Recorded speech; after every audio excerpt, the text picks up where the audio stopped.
వాడి గూడాన్ని అడవిని నాశనం చేసి వాయులింగాన్ని తెచ్చుకుంటా. ఆ తిన్నడు సామాన్యుడు కాదు. అతన్ని దాటి వాయులింగాన్ని చేరడం అసాధ్యం. వాయులింగం మీద దుర్మార్గుల చూపు పడింది. ఈ వాయులింగ రహస్యం కాపాడడానికి నా ప్రాణాలు సైతం అర్పిస్తాను. ఈ గూడెంలో ఏ బిడ్డకి ఆపద రానివ్వను. ఇది నా ఆన, తిన్నడి ఆన.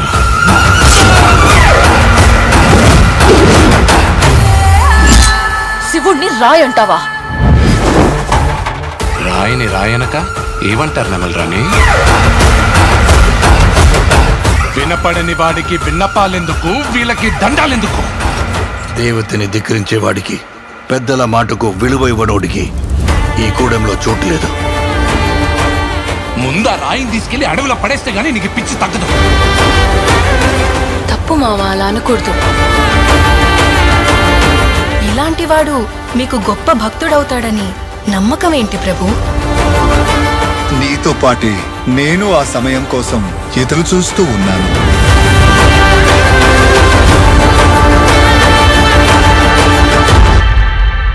రుద్రా,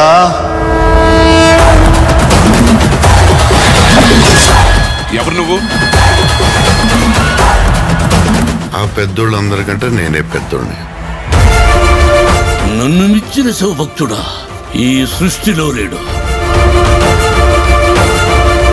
ఏమో అనుకున్నాను. నువ్వు నీ దేవుడు తోడు దొంగలే.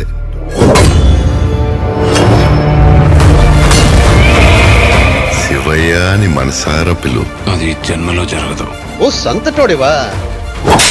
వెలివిద్యలో నీకన్నా గొప్పవాడొకడు ఉన్నాడని తెలిసి అతని బొట్టని వెళ్ళి తెప్పొట్టించింది నువ్వే కదా. వెళ్ళబోయా, వెళ్ళిక నుంచే.